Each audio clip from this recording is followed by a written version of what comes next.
Kembali lagi dalam channel Klavos Sukacita. Saya hendak ingin membagikan kebenaran firman Tuhan bagi kita sekalian. Oleh sebab itu, sebelum kita membaca dan merenungkan kebenaran firman, mari kita tunduk kepala, kita bersatu dalam doa. Kita berdoa.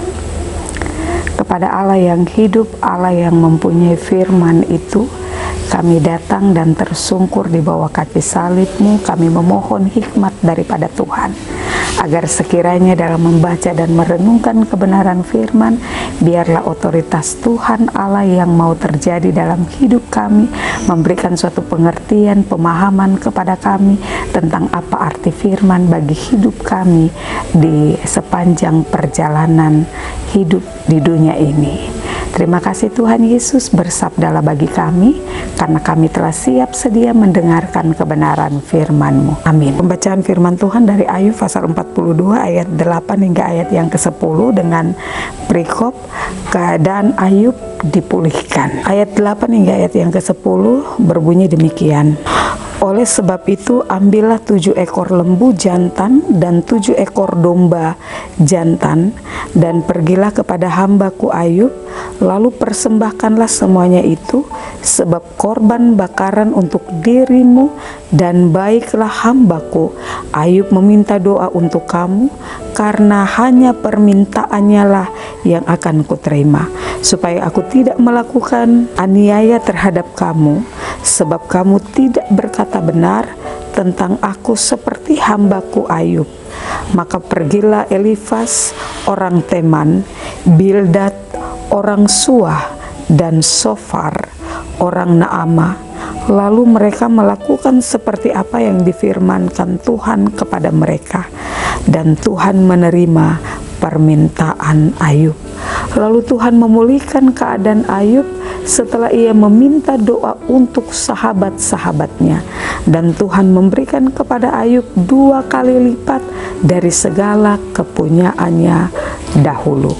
Sampai demikian jauh pasal kebenaran firman Tuhan yang dikatakan berbahagia kita semua yang mau membaca, mendengar, merenungkan kebenaran firman dalam hidup dan kehidupan kita hari lepas hari.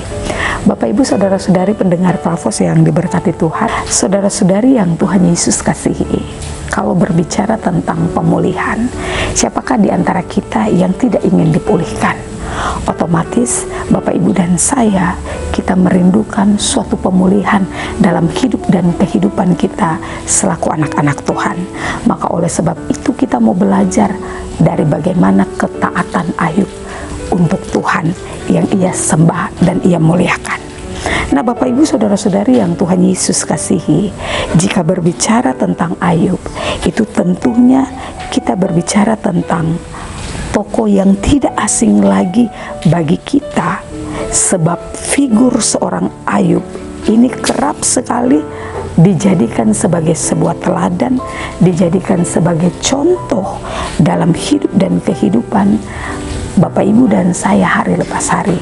Tentunya tentang kesalehan Ayub kepada Tuhan. Tetapi Bapak, Ibu yang diberkati Tuhan, bahwa Ayub juga bukan berarti menjalani hidupnya dengan penuh keenakan atau tanpa sebuah persoalan. Tetapi Ayub juga menghadapi pergumulan sama seperti apa yang dihadapi oleh Bapak, Ibu, dan saya. Bahwa Ayub pernah mengalami getirnya hidup yang membuat dirinya itu terluka, membuat dirinya itu sakit hati. Tapi dalam keadaan tergoncang lantaran peristiwa yang menggenaskan ini bertubi-tubi menghantam kehidupan Ayub, di mana istrinya seharusnya menjadi pasangan yang saling menopang. Tetapi justru daripada itu, istrinya berusaha untuk mengoyahkan iman daripada Ayub ini, karena kenyataan pahit yang menimpa keluarga mereka pada saat itu.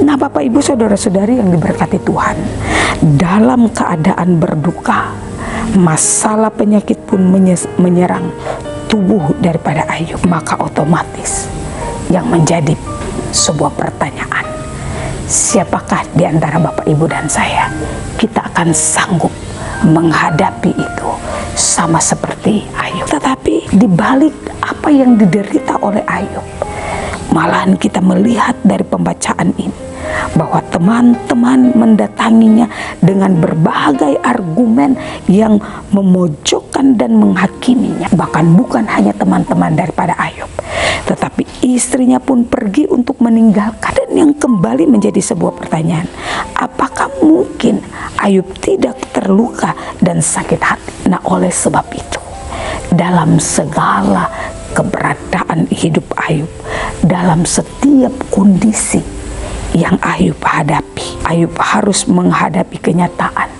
dari setiap sikap orang-orang yang dikasihinya.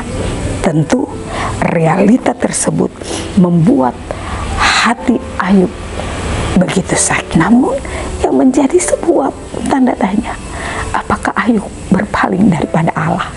Apakah Ayub berpaling daripada Tuhan? Ternyata Bapak Ibu yang diberkati Tuhan, firman Tuhan mencatat dalam Ayub pasal 42, di mana menjelaskan bahwa pria yang saleh itu mendapatkan kembali semua yang hilang daripadanya. Istrinya kembali kepadanya, dan mereka dikaruniai 10 anak. Hartanya pun berlimpah melebihi miliknya yang dahulu. Bahkan apa Bapak Ibu, bukan hanya istrinya kembali, bukan hanya Ayub diberikan segala sesuatu yang berkelimpahan, tetapi juga Ayub diberikan sahabat-sahabat yang juga kembali kepadanya.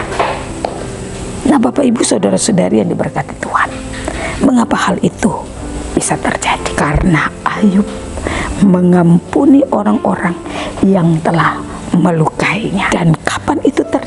Tentunya hal itu terjadi setelah Ayub berdoa untuk sahabat-sahabatnya.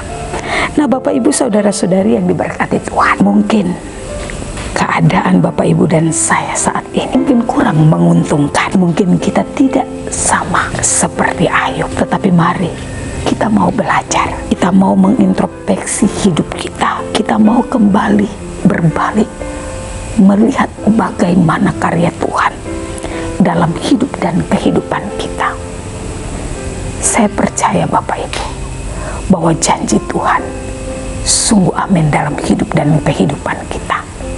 Kalau Ayub boleh dipulihkan, kalau sahabat-sahabat Ayub boleh dipulihkan, kalau Ayub boleh diberkati, bukankah saya dan Bapak Ibu kita juga diberkati oleh Tuhan?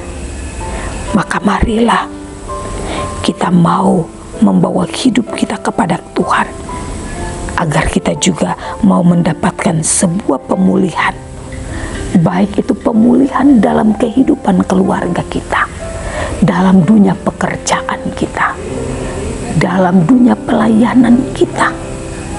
Kita tetap mau percaya dengan segala keberadaan hidup kita, Tuhan turut bekerja untuk mendatangkan kebaikan bagi setiap anak-anak Tuhan yang mau terus berpengharapan kepada Tuhan. Mengapa? Karena Bapak Ibu yang diberkati Tuhan, kalau hidup kita mau dipulihkan, maka marilah kita mau terus datang kepada Tuhan, kita mau terus bergaul karib kepada Tuhan, bahwa tidak ada satu persoalan dalam hidup ini yang tidak pernah diketahui oleh Tuhan, tetapi Allah berperkara, Allah turut bekerja memberi yang terbaik jauh daripada apa yang kita harapkan. Tuhan mempunyai firman, Dia memberkati kita. Amin. Mari kita berdoa kepada Allah yang hidup, Allah yang selalu ada dalam hidup dan kehidupan kami. Ketika kami ada dalam situasi yang mungkin mendatangkan kekecewaan dalam hidup kami, yang mungkin mendatangkan kepedihan dalam hidup kami, yang mungkin kami merasa kami dirugikan, tapi kami mau belajar Tuhan dari kesalehan.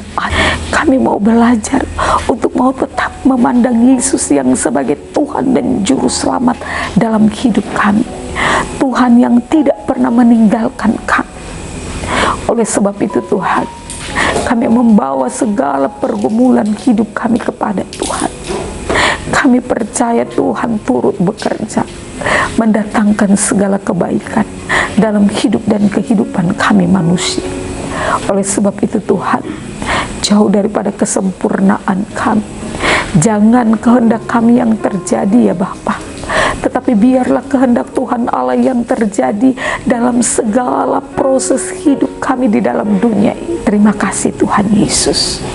Jadikanlah kami sebagai pelaku-pelaku firman yang setia, yang bukan hanya menjadi pendengar saja, tetapi kami mau tetap setia untuk menjadi alat kesaksian Tuhan yang kecil di tengah-tengah dunia ini, sehingga seluruh dunia tahu Allah yang kami sembah adalah Allah yang hidup, Allah yang berkuasa mendatangkan sukacita dan damai sejahtera dalam hidup dan kehidupan kami manusia.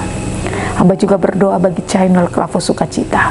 Tuhan kiranya memberkati channel Klavo Sukacita kami ini, agar lewat channel ini Tuhan, banyak jiwa yang terus dikuatkan, banyak jiwa yang terus diberkati, tetapi juga Tuhan, banyak jiwa yang terus bersukacita karena terus terhubung dengan Engkau sendiri yang sebagai Tuhan dan sumber juru selamat kami. Terima kasih banyak Tuhan Yesus. Hamba juga berdoa Tuhan bagi semua anak-anak Tuhan, hamba-hamba Tuhan, pendeta, tetapi juga Tuhan, anak-anak muda yang terlibat sebagai kru dalam channel Klavo Sukacita ini. Tuhan mau pakai kami lebih luar biasa untuk mewartakan tentang kebenaran firman Tuhan, sehingga nama Tuhan selalu dipuji dan dipermuliakan. Terima kasih banyak Tuhan Yesus. Hanya kepada Tuhan Allah sajalah kami berdoa dan menaikkan ungkapan syukur kami. Terpujilah nama Tuhan kini dan sampai selama-lamanya. Amin. Shalom, Tuhan Yesus memberkati.